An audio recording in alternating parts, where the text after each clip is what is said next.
February 1st, time for the third video journal to update you about what's happening here at the Capitol. Started the week with a very early morning KROC radio call-in show. That went very well. Drove straight up to the Capitol and we had the Cancer Caucus meeting. It's a bipartisan, bicameral group of folks who come to talk about issues surrounding cancer research and the state's involvement in that. Of course, the Minnesota Genomics Partnership, which the University of Minnesota and Mayo Clinic are involved in, is certainly part of that discussion.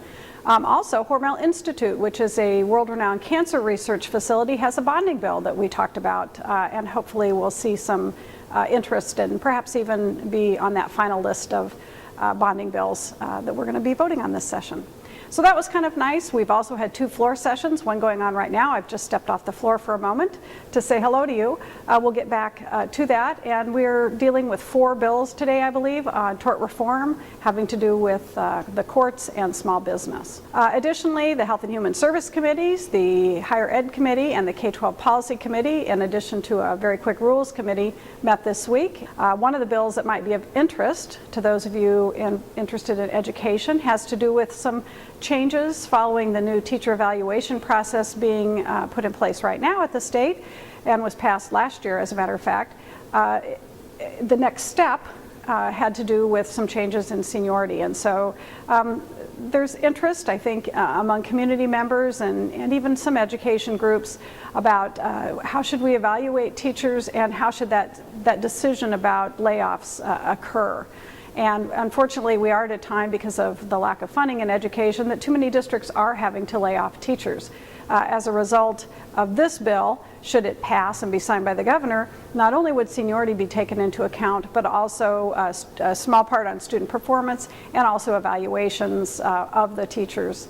One of the other fun events that happened this week was a breakfast. We decided to call all of the Rochester area delegation back to those breakfasts we had the first 4 years I served up here at the Capitol. Again, bipartisan, bicameral.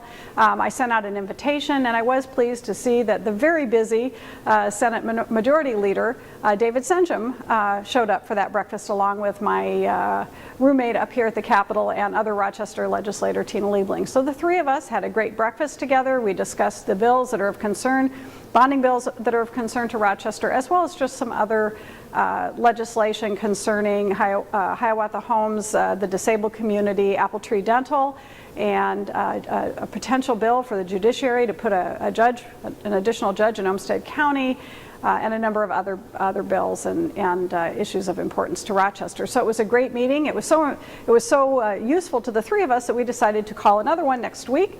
While we start recess at the end of the day today, work doesn't stop, of course. Senator Franken will be in Minnesota this week, and he is hosting an event on childhood obesity, and as one of the co-chairs of this childhood obesity task force here, I will be attending that event. Then heading back home for a Southeast Service Cooperative education meeting on Saturday morning, and as well as a jobs press conference that we'll be having with all of the unions, the hotel and motel industry, and food and beverage industry in town about the importance of the Mayo Civic Center's growth and development and how that impacts jobs in the industries that many of our friends and neighbors work at in the city. And then we'll be back here on Wednesday next week, and I'll touch base then as the committees and the floor sessions pick up. Before I close today, I want to remind everyone that we do have a recess, which is rather unusual, but we have it because it leads up to precinct caucuses, which are on Tuesday next week. I would encourage each and every one of you to go to your precinct caucus on Tuesday, February 7th in the evening. That's how Minnesotans can share their views and thoughts and get folks elected to state and national positions that they want, that represent their views. So again, February 7th, precinct caucuses. So until next time.